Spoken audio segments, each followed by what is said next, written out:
For so many, it's been so long. I just want life to get back to normal. So long since we've given ourselves permission. We've gotten used to all of the restrictions. To think about the future beyond 1 foot in front. Everybody is starting to kind of breathe a little bit. As restrictions ease, we can allow for ideas and dreams that were on pause. I traveled our region and asked a question. What is your untold story about what's next? Your untold story about what's next. What's next is just the whole country, the whole world opening back up again. The effects of a pandemic can make the modest group gatherings, parties, meaningful. The first time went to the movie theater this weekend.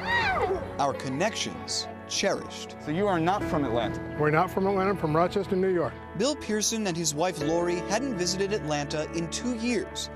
That meant they hadn't seen their son, Tyler, and his wife, Luce. Did you even allow yourself to think about when that would be possible, when you were in the middle of this pandemic? Oh no, we never thought about coming down here. You just couldn't do it. You just didn't want to take that risk. We're very cautious, very protective. This week, they came back. They went to a game and made up for lost visits. To be able to feel them and touch them and say, hey, you're really a live person, that's nice, rather than Zooming. Zoom is a nice thing, but doesn't beat reality. I think that's a good motto for 2021. Absolutely. Right now. Zoom survived, reality's back. Reality had for months held a different definition. Well, what's next for me is just getting back to business. Tiny Garlington owns a custom t-shirt and novelty store along the Beltline. She's also a mom to 11-year-old Augustine. In 2020, her son's learning went virtual. So did Tiny's business. Was it harder for you as a parent or as a business owner? Both. You're trying to make sure that you're there supporting your child, but then you have a household to take care of. You know, as entrepreneurs, we're 100% all in. What's next? Passion without added pressure, with renewed purpose. It gave me more of appreciation for every second of the day that I'm gifted with, so yeah. Well, that's a lovely thing.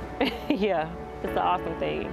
Our appreciation of the past, even the pandemic past, informs our futures. It has most certainly informed mine. For the last 12 years, I have worked in this city and at this station. It has been one of the great joys and honors of my career and my life. But this, the story you're watching now, is my final story with 11Alive. We need about 9 napkins just to get... I cannot move to what's next without celebrating what has been. And we're gonna roll. 12 years means 1,000 stories. RCA! I've entered hundreds of homes. Very nervous about cooking on television. Visited dozens of Georgia counties. And, thanks to the Olympics, At the Winter Olympics in Sochi, here in Rio. covered stories on 3 continents. Each interview, each story. I've never seen that. Meant a chance to engage and inform, to produce something meaningful and memorable, Hey, Matt, will you put that in the story? to bring our giant community a little closer. And this community is unforgettable. Metro Atlanta is a spectacular showcase of energy and ambition. A region forged by its history, facing down its flaws, and filled with millions of diverse dreams. I'm excited to say my next chapter includes staying in this city I love. All you need to know... I'm grateful for this chapter, the privilege of connecting with so many. Thank you, Mom. For so long. I thank you for watching and wish the best for whatever is next for you. We have to say we are wishing the best for whatever is next for you as well. You kind of get teared up listening to that.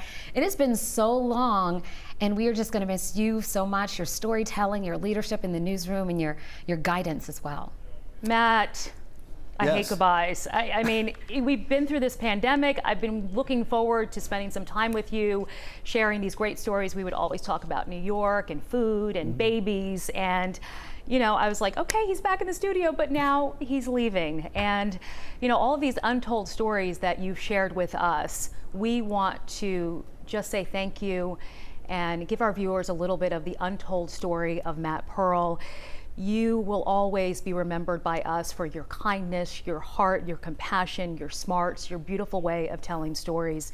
You are unforgettable, my fellow Northwestern grad, and we're gonna miss you dearly. I appreciate that. You know, I have spent a lot of this last week going through the archives and downloading as many stories as I could get from the 12 years that I've been here. And it is truly humbling to think about all the people that have entrusted me and given me the responsibility of telling their stories. And it's something that I've always taken very seriously, and something that really has struck me this past week. Just the fact that we have this beautiful opportunity in our newscasts and as a station to present people's stories to the world. And I'm just so thankful to have had the opportunity to do so many in my 12 years here at the station. And Matt, we are so grateful for you as well. I want to mention my first job was down in Macon. I remember you coming from Atlanta down there to do a story. You were on your own and you were just living the dream, and you've been such a guide to so many people, not only that have been learning and growing coming here through 11Alive, but we know that you are